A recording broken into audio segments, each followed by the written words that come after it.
Right, good evening, everybody. Welcome to tonight's overview and scrutiny commission. I'd like to start by welcoming everyone to the meeting. I would also like to take the opportunity to remind everyone I expect you to treat all members of the committee with respect and to accord the same respect to officers. This meeting is being recorded and live streamed on the Merton YouTube channel. Apologies for absence. I have Councillor Tony Rees and Councillor Oliver is standing in for him. Thank you. There's nobody else.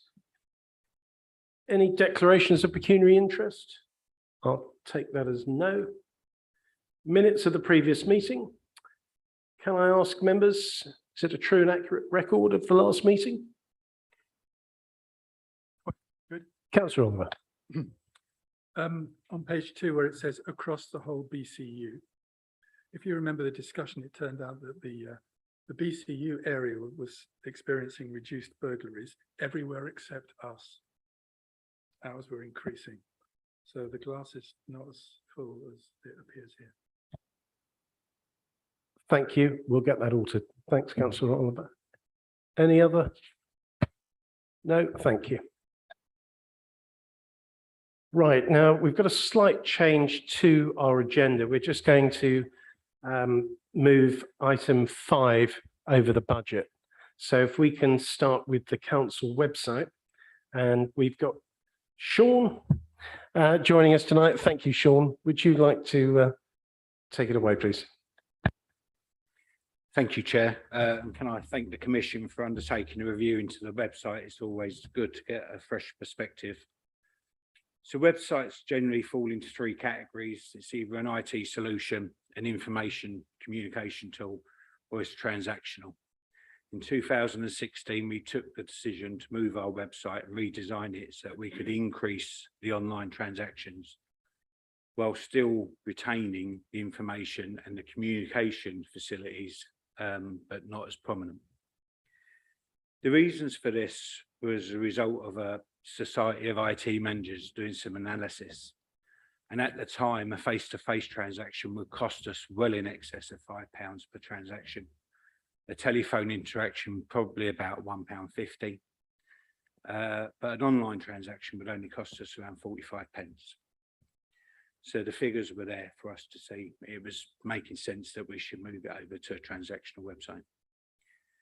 The actual web team is very small. It's only consisting of 2 FTEs. We do assist it with short-term developers or content editors when required. But the vast majority of the content on the website is overseen by the departmental staff. We aim to review each page on the website at least once a year.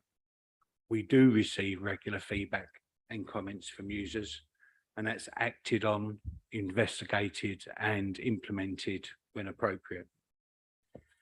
You see from the body of the report that it's also been rated as excellent for accessibility. Our current performance on digital take-up has exceeded the target and will improve even further because we've recently added further integrated services through Fix My Streets, and that's for several additional highway services, including drains and gullies, roads, footways, footpaths, street lights, street furniture, and vehicle illegal crossovers. Earlier this month, we saw a fly tip reported through Fix My Streets.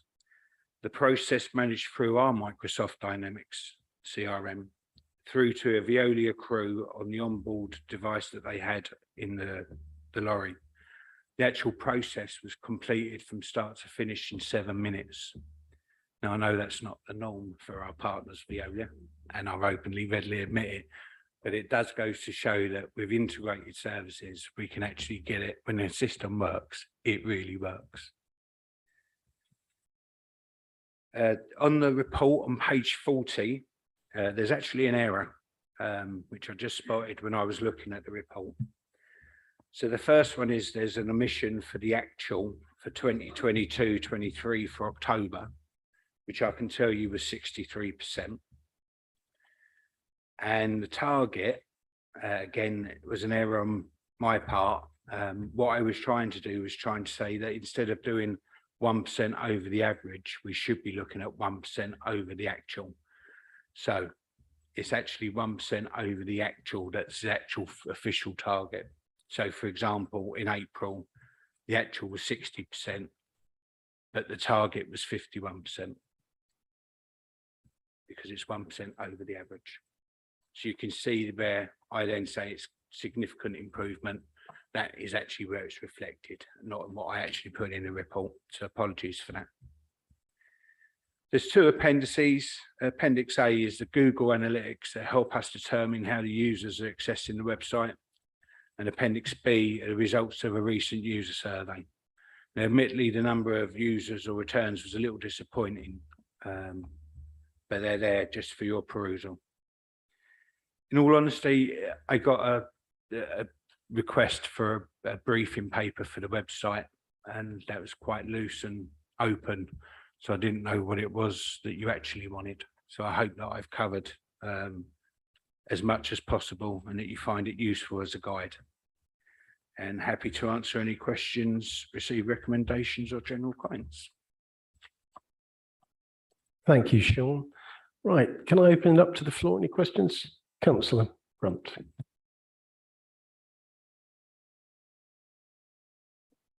Thank you for that update, and I do agree that the website is so much better and it is accessible. There are two areas where I'd just like to ask where if we're looking to improve it, and one is in the renewal of anything to do with parking, because I get feedback often about how confusing that is.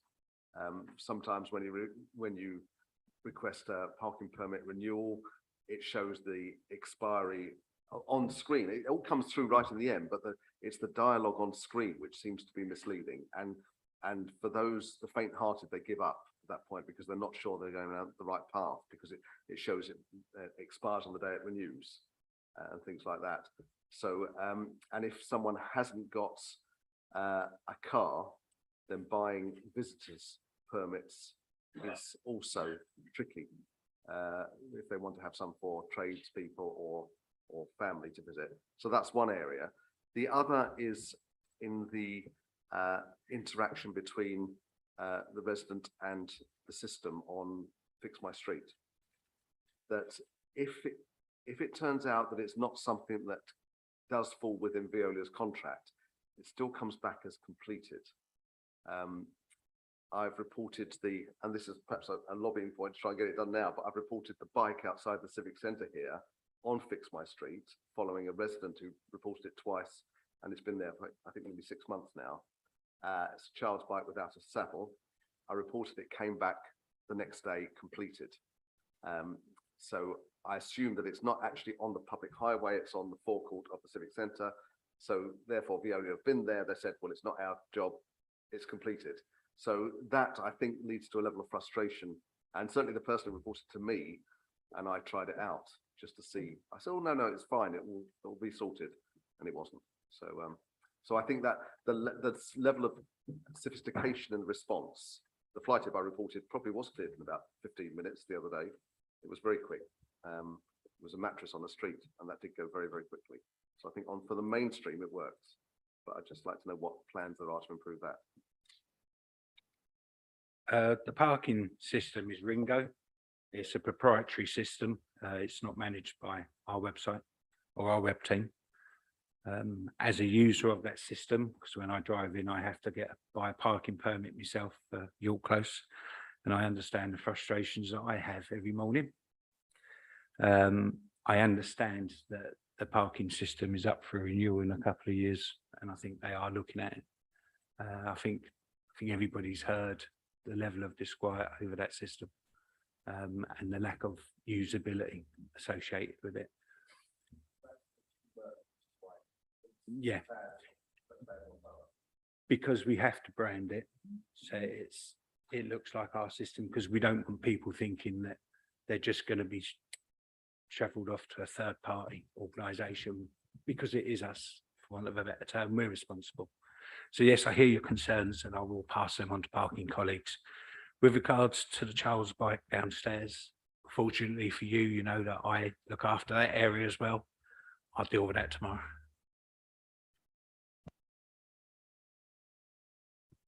Usama.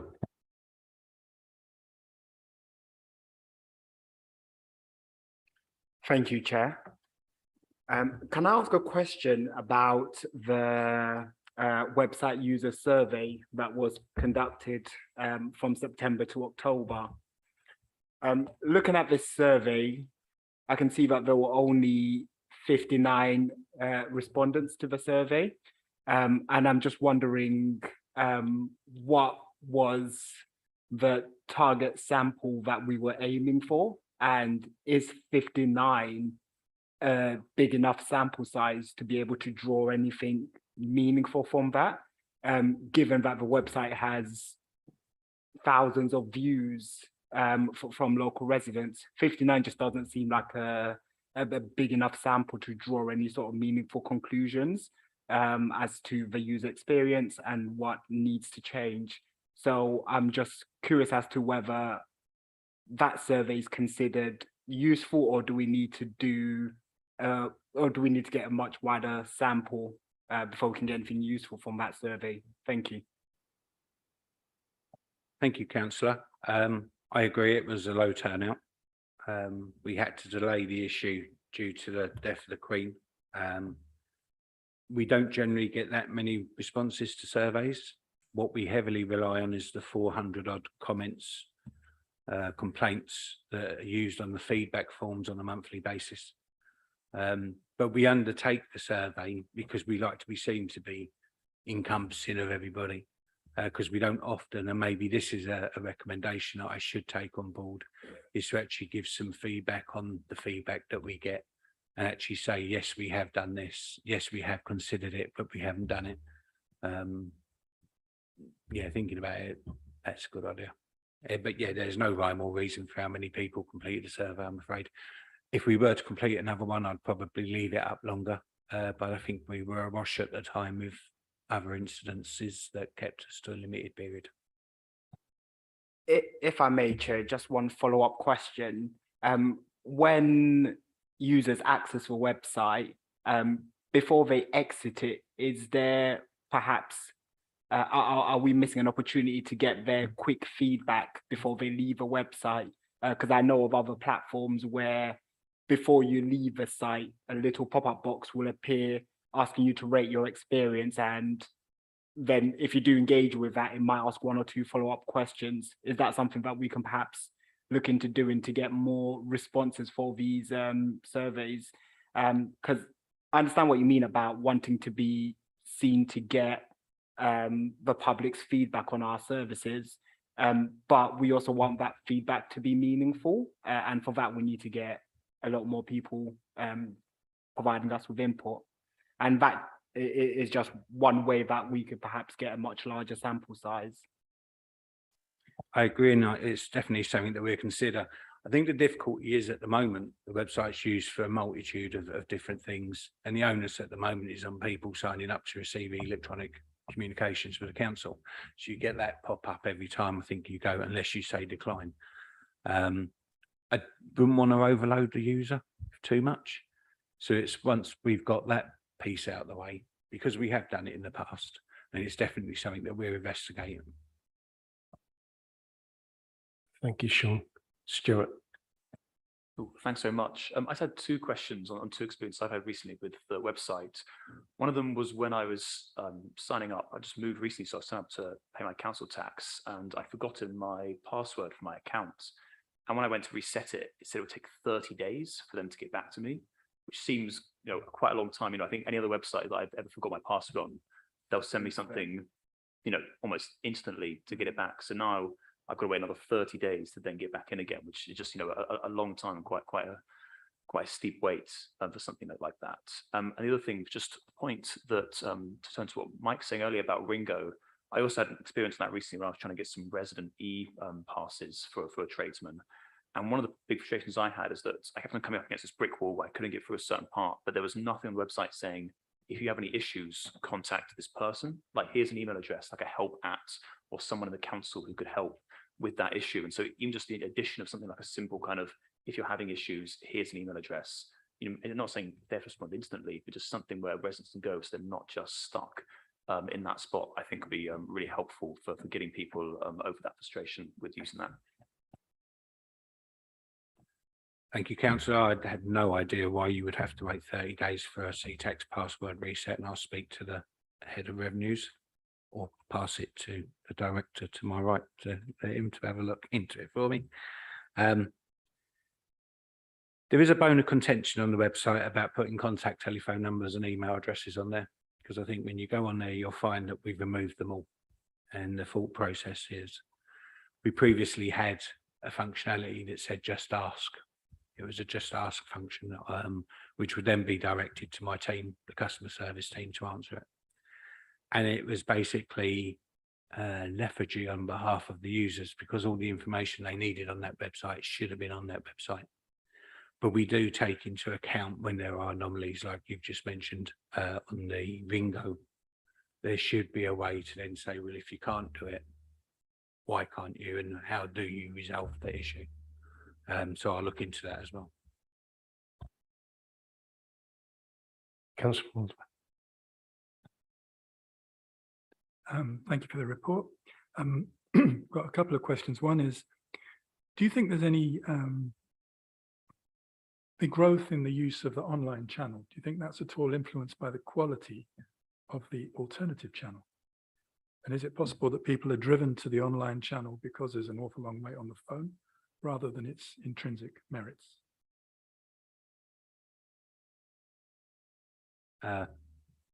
When you say a long wait on the phone, any particular service as I operate the contact centre? No, just No? no. No. No intrinsic reason why. It's not a purposeful thing that we said go online and we push people online. We haven't aggressively channel shift to that, and so that's not the reason if there are long delays on the thing on the telephones. And I've maintained throughout that we would never turn off a service from being available either through a mediated face-to-face service, telephone, online, and indeed we're starting to embrace social media more and more. I think the report states that the vast majority of accesses into the website were from mobile phones. So it'd be right of us to then start looking at social media. And of course, technology is forever progressing. I'm not an advocate of a web chat, but automated into AI, artificial intelligence use would work on a website now. And I think that's another area that we'll start to look into and develop. Agatha. Question, if I may. Just to your point 6.3, preliminary work continues to be undertaken on the feasibility. This is a single sign-on. I think that would be a really great thing. Is that actually, have you checked out if that's feasible? Yeah, if I may help on that one, there is a customer contact program underway to look at the improving even more the experience of customers and extending the range of services that they can access on the website. And one part of that program is exploring a single sign-on. So it's not in development yet, and it's one of a range of options we're considering. But we ought to be in a position to report back onto it early in the next year. Thank you, Chair. The survey, we said you don't normally get a large response.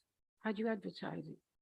And also, you rely on the 400 responses, or why do you not sort of put some kind of message to those 400 people that you're going to have a survey in a certain amount of time, in a week, 2 weeks, a month, so they can pass the message on? Because no point being constantly doing these surveys if we're going to get 59 response, because there's people out there who want to know what's happening, and they want to complain about things. They want to know we can get through this, we can get to council tax, we can get to that, and they often complain that when they want to ring, they can't get anybody. They're sort of directed to the internet, to the computer, to the social media, and they can't seem to get in, can't do anything. So basically, we're shooting ourselves in the foot. So if you're going to do a survey, actually tell people there's a survey going on, rather than just put it there and expect them to look it up on the internet. Oh wow, there's a survey, I'm going to fill it out. They're not going to do it. So how do you actually really directing? How do you publicize it to the residents? I think the problem, from what I said earlier on, we had a number of campaigns for sign-ons to different electronic newsletters and the like. So our survey actually popped up at the end of the transaction, which obviously isn't ideal. In an ideal world, I wouldn't have communications putting their stuff at the front, and I would put my survey at the front. But it was felt at the time that the communication channels and the work that our communications team are doing took precedence, but you're right. And I suppose just to add, insofar as we're looking at developing the website and the online functionality further, we will absolutely need to do that in light of what we think residents will want and need and use. So any further surveys we proactively push out, as opposed to, as Sean said, for good reasons, getting them to complete it at the end of a transaction, when generally speaking, from personal experience, I very rarely do that unless there's some sort of incentive on offer for completing it. Can I just say, how do you need what the resident want or need? Because they're not, you're not supplying, or you're not sort of being effective to their needs in the survey. So how do you know what they need and want? You're not hearing back from them. You're assuming. Sorry, no, that was. You've got to stop assuming things. Yeah, no, absolutely. No, absolutely. I think I'm completely agreeing with you. And what I'm saying is, as part of the next phase of development, consulting residents about what they want more proactively will be a fundamental part of that programme. Next question is from one of our online panelists, Mansour. Sorry, Mansour, if you've had your hand out for a while and you just saw Thank it. you, Chair. Thank you, Saint Kanif, for the report. I just need to know how often the contents of the website is reviewed. Would you mind repeating that, Mansour? I didn't quite catch the second half of the question. How often the contents of the website is reviewed?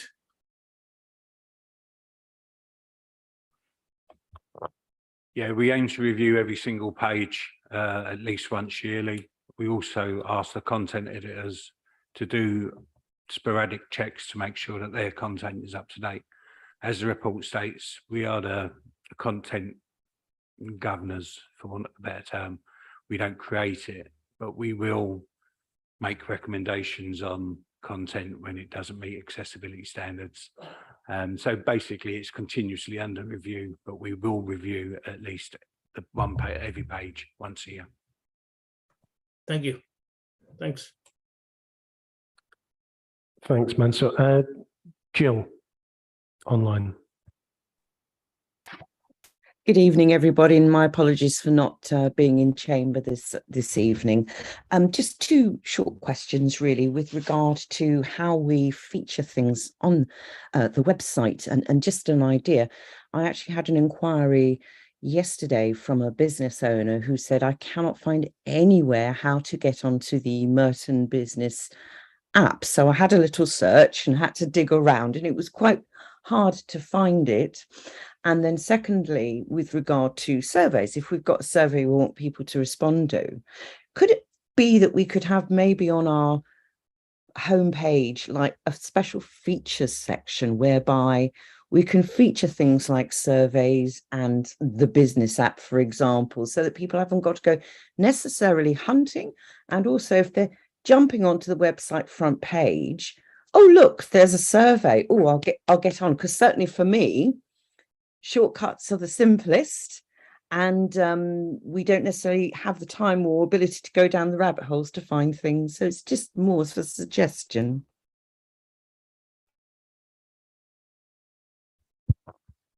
Thank you, Councillor. I was just having a quick check to see if I could find it within a couple of links, and I couldn't. So I'll look into that. And yes, you're right. We do have special features and news down further on the page, and it's a question of the priorities that we set. At the time of some of the incidents that we had this year, Galpins and Britannia Point, and the Ukraine war, we took the decision to move those news items and what we were doing further up the page, above even the transactional pages, because it was felt that it was important enough to do. But I'll definitely look into the Merton Business page and talk to comms about the special features page as well. Thank you. Paul. Thank you. Thanks for the report, Sean. We had a discussion like this a few years ago with one of your predecessors, and the issue was navigation. It's a hard site to navigate around. The information is no doubt there, but it's often hard to find, as people have mentioned. There was a problem, I understand, which I think is covered in paragraph 2.6 of previous supplier. So my question is, one, when did we get out of that arrangement? How long have we had a more compliant sort of supplier? And two, are you happy with navigation around the site? Because it strikes me as, yes, you are improving things incrementally, but it's still a bit of a pig to make it work at times. Thank you, Councillor. In a utopia, I'd find every bit of information within 2 clicks of the website. You know, that would be the aim. But that is a utopia. Obviously, we went into a contract with a third-party supplier who redesigned and rebranded the website using SharePoint, Microsoft SharePoint. Microsoft then announced that in 2018, because it was very clunky, there's a lot of history as Scrutiny Commission now, because lots of people have written reports about it. But we transferred it over quite recently, all content 2020 to Drupal. They're our host partners now, it's in the cloud. We've seen much better functionality, much less downtime, other than for general maintenance. So we're happy they're our long-term partners for the website now. And are we good? Is there a project to actually improve navigation on it, or is it just incremental change? And one question, and the second point is, I say this so often to officers, when you're doing a survey like this, why not talk to councillors? We have vast email lists, we talk to them. We could send them out, because I get lots of complaints about the website. You get lots of feedback. If I put in one of our emails, there's this survey going on. I just don't know why you don't use that mechanism. Apologies, Councillor. The intention was to send it out to all councillors through your group officers. And I can't give you an honest answer why it wasn't done. That was me, it's my fault, but it was the intention, because I knew that coming here to the Commission with a briefing paper on the website, if I had early sight, I'd be able to answer much more of your questions and receive your feedback. So apologies for that. On the first question about whether there's a more fundamental review of the website, that we would incorporate that as part of the wider work that we're doing around the customer contact strategy. So obviously the website is the front end, but that strategy also involves understanding what level of integration there is on the back end and what new services we can put in. Which is not to say we're going to throw the whole thing out with the bath, with the baby with the bathwater, but we should see some plans coming forward to add more stuff in and make it easier to navigate. Is there a time frame on that review? I've just begun to get hold of it. So we've had the first program board last week. So I'm hoping to have some initial feedback after Christmas. And just to, as I said, I think in the body of the report, the website is a fluid beast. We're continuously making improvements and changes. So for example, when you go onto the website and you undertake a transaction, that's done through a form which is called TK Dialogues. We're removing TK Dialogues because it's quite dated and moving all of those onto a Microsoft product, which you won't see. It'll be seamless, but it'll be fundamentally a better product in the longer term, and will give us that ability to be much more fluid and make changes. Simon. Just a quick point from me, and it's really a point of clarity, because I just want to understand what's happening here. I'm looking at the top 100 web pages that visitors to the website view, and on the home page, the views there are significantly larger than the other pages, and I'm just curious as to that's whether everyone who goes onto the website starts off at the home page and then goes on to the area that they really want to explore, or are there a lot of people who go on the homepage and then just drop off at that point? And then my second question, again, another really quick question. How many pages do we have on the Merton website? And how does that compare to pages that other local authority websites have? Because sometimes I just find myself, when looking for things, I'm just going from like page to page to page to page. And I'm just curious as to how many pages we have in total and whether that's a normal amount of pages for website to have, or whether we've got too much information and yet no one can find what they're looking for. Thanks, Sean. Whenever I access the website, I always go to the homepage first, even though I probably know more than most about how to actually gain the page. I think it's just, yeah, it probably is a vast majority of stuff. It's just easier, I find, because we have a very good Google search functionality with on the website. In response to the question about how many pages, we currently have approximately 1,500 pages. That was reduced down from 2,300 when we started the process of redesigning the website. There was previously an awful lot of information that wasn't read. The planning regulations and was down there in minutiae of detail, and we didn't need that. We just needed links. So we've progressed now to just putting links onto the information that you requested instead of having hundreds of pages. It's 1,500 at the moment. We're quite strict with departments because if they had their way, they would wash the website again with an awful lot of inane content that's not required, is the honest answer, which is why we govern. Although they write the content, we will have final say if it's not meeting the branding, meeting accessibility guidelines, or is considered not required. The 1,500 pages, how does that compare to the number of pages other local authorities of a similar size? How many do they typically have on their websites? I think it's a process that's been undertaken by most local authorities, especially around, I sit on the customer service for London group of customer service managers. Sutton undertook theirs, but undertook a very aggressive channel shift policy, which meant that if you did have a customer account, you'd have to have that customer account to perform transactions. We wouldn't do that. But the number of pages is roughly around the 1,500 to 2,000 for a good website. Thank you, Sean. Any other questions from the floor? I'd just like to touch on a couple of things, if I may, Sean. The first, I mean, they have been touched on briefly.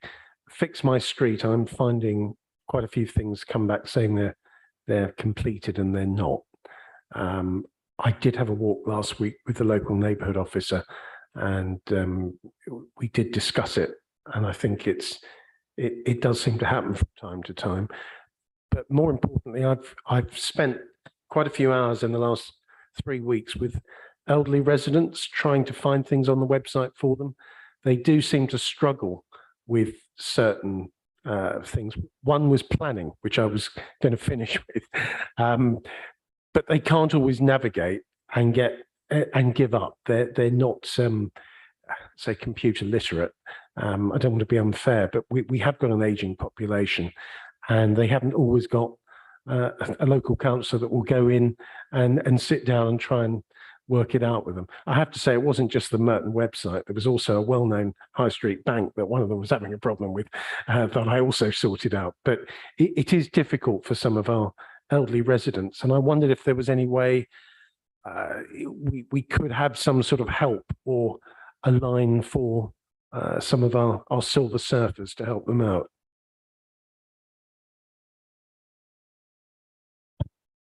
I have considered a web chat functionality so you can speak to people. My problem is it's labour intensive. I think the current administration are very much talking about community hubs, and I know that our libraries already will offer mediated access through our website. So they could go to libraries, all library staff, I think it's called the ECDL, basically computer literate, to enable them to go onto the website already. They could telephone through to my service, and we would always help try to navigate people through if required. The issue with Fix My Streets, I will look into. We are reliant on the end people actually completing that process. And yes, we do receive telephone complaints regarding that as well. And it's interesting that when I get involved in these complaints, I have to tell our third party supplier that they're not playing ball, they're not doing what we're requesting. And hopefully we're seeing improvement in that in the few years. Thank you. Mike. Just to follow up briefly on that, I mean, is there any way that the functionality of Fix My Street, rather than just going back, once you've gone back with the completed, asking for response from the resident to say, are you satisfied, not satisfied, or with the outcome? Because it would just give some indication of how many are successfully resolved, and something. Yes. Mm-hmm. Yes, but maybe a photo as well on there, but just an opportunity to give a smiley face, sad face, or no expression, or whatever, something simple. I wasn't party to the purchasing of the app, but I'll definitely ask the questions. It makes perfect sense. The whole ethos of the customer contact program was to allow the customers to have a 360-degree look. So start the process all the way to completion, and completion should include. Did we do it? Exactly. Okay, any other questions? No, nothing online. Sean, thank you very much for coming along and answering those questions, and thank you, Louise, as well for helping out there. Thank you. Right, we'll go on to our next item, which we moved around, the budget update, and we've got Roger Kershaw to lead on this. So, Roger, if I can hand over to you, let you give us an update. Thank you. Thank you, Chair. You have before you the draft business plan report that went to Cabinet in October, and it reflects what we call the standstill position on the budget carry forward. So this is really just rolling the current year's budget forward and adjusting for known elements like inflation, etc. So it's really the start of the budget process for us from that point of view. And as you members will be aware, there's an awful lot of work going on at the moment in terms of how to produce a balanced budget. But in terms of the standstill, as I said, that's rolling the budget forward. You will see in one of the tables in the report that the gap that we have to fill for 23-24 was recorded at some 4.239 million. And that's rising cumulatively to 21.2 million in 26-27. So that's the standstill gap with no other element. Now, there's a lot of things that will impact on that gap as we go forward. So there's a number of unknowns, and these will be included in future reports to this committee, and will be reflected in the report that goes to Cabinet on the 5th of December. So you'll get an awful lot more detail then. But just to indicate some of the sort of unknowns that were around at this time when we produced this report, there's some positives that could emerge in terms of increasing in the council tax base that would derive a positive. We're currently going through and waiting the results of our triennial evaluation of our pension fund. Now, how that would impact on the budget is in regards to employers' contributions. So if the pension fund balances are in a healthy position, it may be that we can make some savings in terms of our employers' contributions. That factor is still waiting to be determined. Of course, we're also waiting for the local government settlement, which tends to come round be released in mid-December. And from that settlement, we'll have indications of what our council tax thresholds will be in terms of rising. Members will be aware that in the past, they've tended to be set around no more than 2% increase in council tax. but have also included in the past a precept increase potential for adult social care.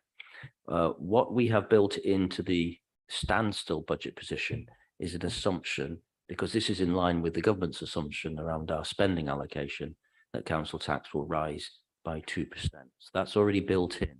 If central government were to, and members will have no doubt seen, as I have, a lot of discussion around this in national press around whether the government in their settlement and in their budget announcement will release the thresholds on local authorities' ability to increase council tax. That may enable a further council tax rise. But of course, that has to be taken into account with the cost of living crisis that we currently face. But that will be a measure that we are waiting to see government guidance on. And of course, they could renew and permit councils to increase the adult social care precept as in line with previous years. But at this stage, we have not built anything into the budget for that.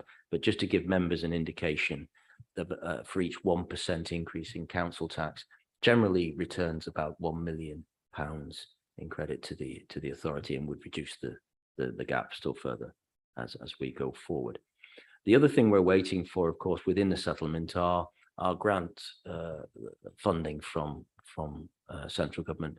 So those are two major impacts that will have an impact on our gap.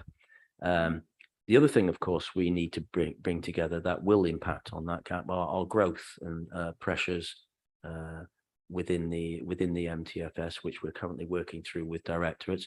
And of course, one of the major elements of that will be inflation. Whereas before, even a year ago, we probably wouldn't have been so worried about inflation because it was at fairly low levels. But members will all recognise that the inflationary pressures that we're currently facing, the CPI and RPI moving to double digits at times, has created real pressures on our services from the point of view of those inflations, and indeed some of our contracts, etc., will reflect that. So we have built in some elements of extra inflation within the standstill position, but again, we're still reviewing the real impact that we expect inflationary increases to have on our budget going forward, and those will be again reflected in the paper that you will see and you'll be able to scrutinize in January. So that's another pressure on our budget that will emerge. So other elements around are the pay award, which has been agreed at an average of 6.6%. So there's another inflationary pressure which we will build in. And so all in all, you have here before you just really an indication of the standstill position. There's a lot of detail in here that members may wish to query.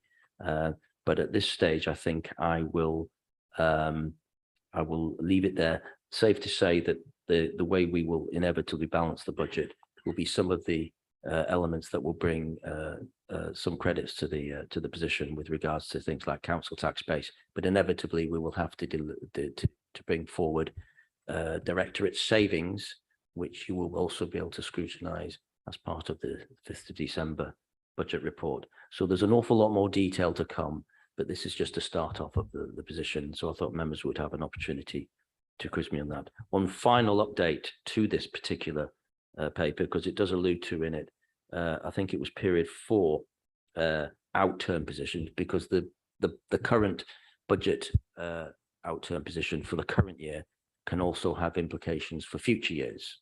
And the period 4 net overspend, net unfavourable variance was recorded in this report at some 5.5. But just to update members that at period 6, our net adverse variance forecast, our overspend forecast, is some 1.5 million. So we brought it down quite considerably from that report, which is obviously a positive position, because any pressures that we're experiencing in the current year could have implications for future years. But it is important to note that directorate's spending itself remains in an overspend position around some 8 million, and that could have implications for budget pressures going forward, which will manifest themselves in growth bids, etc. So I think I'll stop there and I'm happy to take any questions, Chair. Thank you, Roger, for that. Lee. Yeah, thanks for that, Roger. It's only been in the last couple of weeks, maybe month, that the government has mandated for defibrillators in all schools within the next 12 months. Do you know whether that's been budgeted for from the government? And if it's not, I mean, what kind of figure is it? I imagine it can't be that. How many schools in Maine? About 60, is it? How many? 54. Well, so it's only, maybe it's only about 54,000 or there's about. Do you know if it's been, the government has made an allowance for that? I know it's not a massive sum, but every little bit helps. The honest answer is I don't know, but that will come through direct schools grant, a dedicated schools grant, and that will be ring fenced to schools. So we wait to see what the announcement will be on that. And obviously, what you'll tend to get with this is a total amount of grant for which there are a number of elements that have been built in, but it's always quite hard to see specifics within that total number. But the honest answer is I'm not aware as at this stage as to whether the government will include that in the grant. Okay. Thank you, Roger. Perhaps you could just clarify something. I obviously attended via Zoom the cabinet meeting on Monday. Admittedly, the sound wasn't great, but were I correct in my understanding that because of the increase in interest rates, we have seen an increase in our revenue of £4.6 million? No, it's No? not 0.4. The increase in revenue that we've experienced is we're currently forecasting an increase of about 0.4 million extra from. I mean, one of the only positives for this council in terms of rising interest rates is the fact that the cash that we invest in a secure way, our cash balances, we will generate a higher return for them. Of course, I suspect that would be more than outweighed with demands on our services due to the cost of living. Thanks, Roger. John. Thank you, Roger. Sorry that you've got to answer questions from me 2 days running. First question, looking at the Appendix 2, the very bottom line, gap including use of reserves cumulative. I take it cumulative means adding up as it goes along, but to me they look like they're all separate year figures and not cumulative. Yeah, I mean, what we could have done was given you the individual in-year figures. So, for instance, the incremental increase pressure, if you like, for 24-25 would be 16.5 million minus the 4.2 million the year before. So it's adding another 12 million that year, if you follow what I'm saying there, and then a further 4 million the following year, and then a further 1 million just about the next year. So that's the nature of the cumulative. We just show it in that way, but. Does that make sense? I'm afraid that's really confusing. I mean, if we take 24-25, we've got budget requirement 185.8, total funding 169.2. So you've got about 16 million gap in that year alone, yeah? Yeah. And then in the previous year, you had 4 million in that year alone. Yeah, because the way that the gap, because the gap's still there and hasn't been resolved for 23-24. Will roll forward into those numbers and follow it. It'll fall out the other end. If I was to present a balanced budget, say for 23-24, the gap would be 12. I'll have to try and figure that one out on my own, I think. Okay, thank you. you. Other question, easier one, London living wage. Yes. So I take it that we have adopted that London living wage. Nobody gets paid less than that. Yes. So how does that affect your calculations? Because a lot of this stuff about pay awards is about people earning like £10.50 and all the rest of it. Yes. And of course, that doesn't apply in our case. Yes, I mean, we within the report at paragraph 234, we'll show you the provision that we've made in the MTFS, which is built into the standstill position for payment of the London living wage on the contracts, particularly that you can see. I was just thinking of directly employed. But within our direct employees, there are only a few actually that fall within this category. Sorry, there's only a few that fall within this category but we will be we will be delivering the London living wage to those individuals, and we'll be uplifting their pay in line with the latest increase in the pay award. And so all of our employees will be paid above or equal to the London living wage. Mike. Thank you. Yes, Roger. You referred to the revaluation or the triennial valuation of the pension fund, and that may get an opportunity for saving. But given what's happened with pension funds and or the impact of pension funds of the budget that happened in September, we were hearing that particularly that they were being hard hit. So is there any possibility, do you have a feeling for the fact that they may go down and that we may have to make more contribution into it? The pressure on pension funds from that particular budget announcement was on gilt yields and the way that some pension funds have to take positions on gilt yields, but that applied to private sector pensions and not public sector pensions. So from that particular event, the pressure on our pension fund was not a particular problem.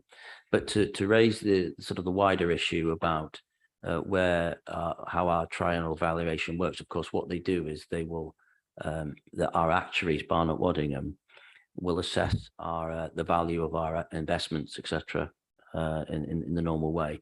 They'll also look at our future liabilities, i.e. the pension promises we've made, and they will determine whether we're in surplus or deficit. Just to give members an indication that the last triennial valuation, we were 103% funded, which meant we were in surplus. We could meet more than our future liabilities.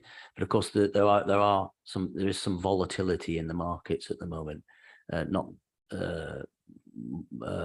so much as from that budget announcement, and because there's been some sort of regularization since then with what we expect to be the next budget announcement. But obviously the war in Ukraine has created some volatility in international markets as well. But I do anticipate, although I haven't got the figures in front of me, that we will be similarly in a fairly surplus position. But we do have to be cautious. It's a fund that's approaching about £1 billion, and there is certainly some leeway within our fund with that surplus. But we have to be mindful of the fact that investments can go down as well as up, and our actuaries will be carefully scrutinizing that and advising us on whether or what impact the future contributions we will have to make will make on our budget. Thank you. That was a good question. That was the one I was going to ask, actually. Billy.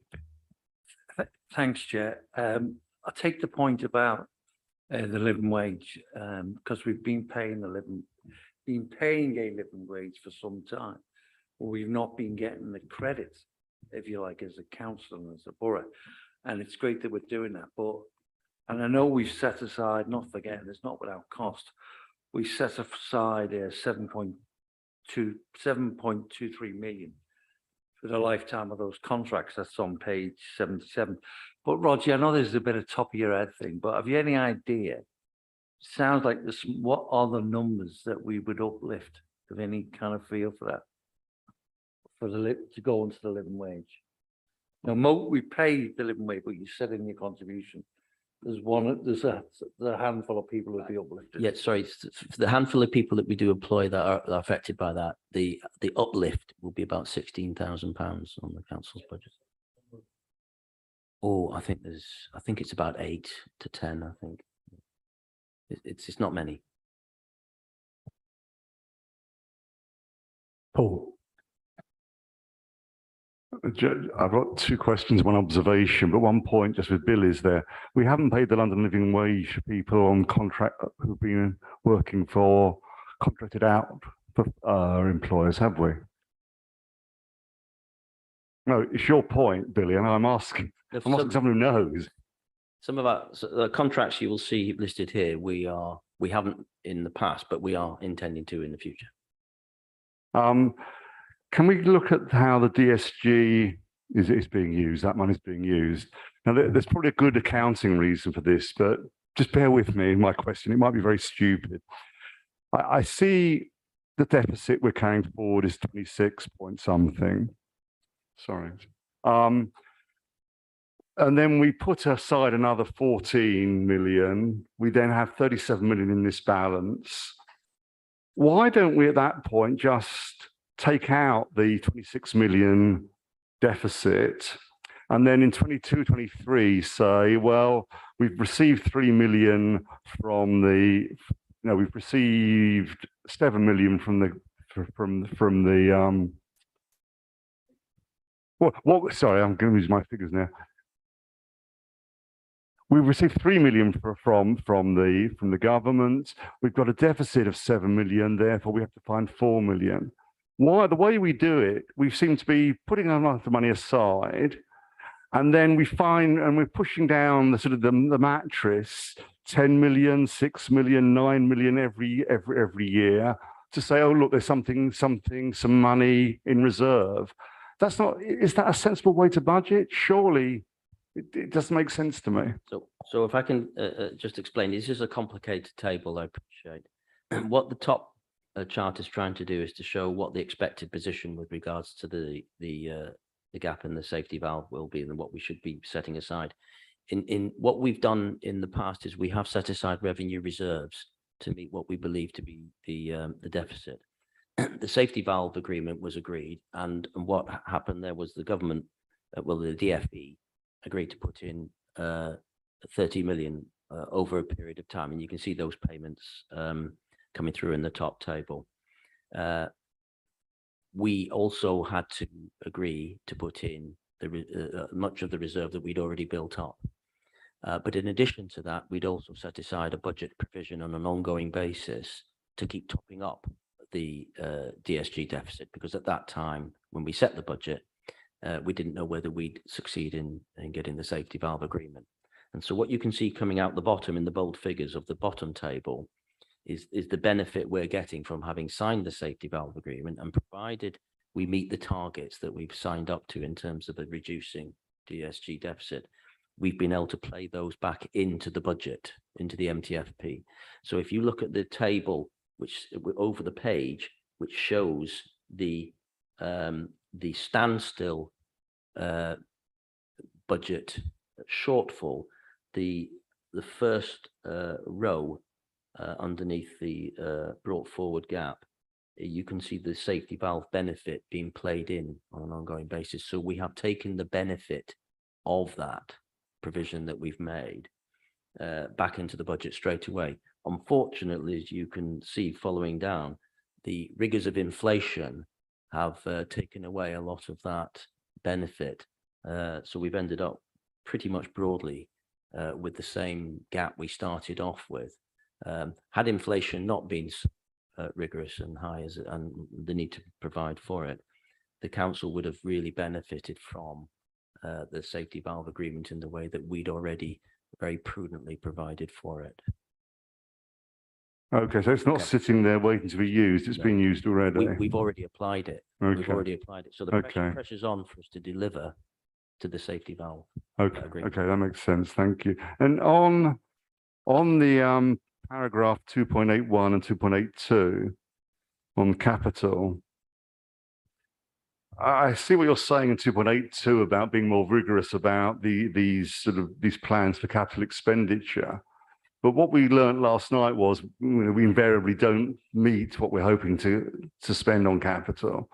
Are we saying now that we are really going to hit these figures we've put down?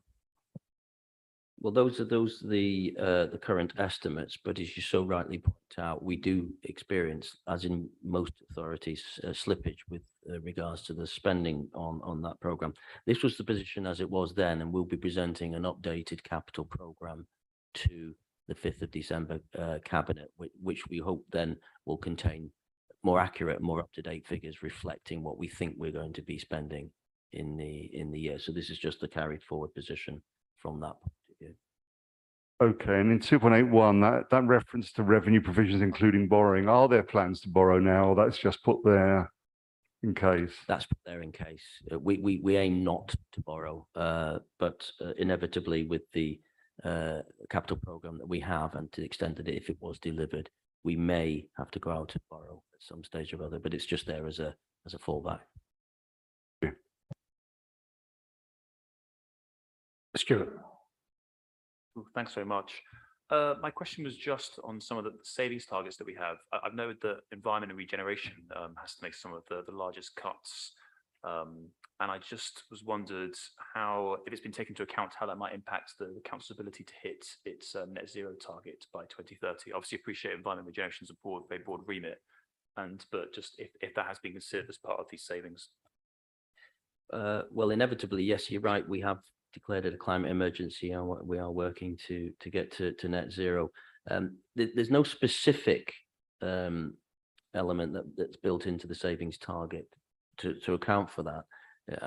It's more about a proportionate distribution of the savings, the gap that we have to make within the MTF, within the MTFS. Of course, this was the standstill position, so that savings target will change as we go through, as the gap rises or falls, depending on what happens. But each director will be looking to make savings in those areas, but they will have to be cognizant of the priorities that the council has set. One of which is to get to net zero and the implications that we have for that.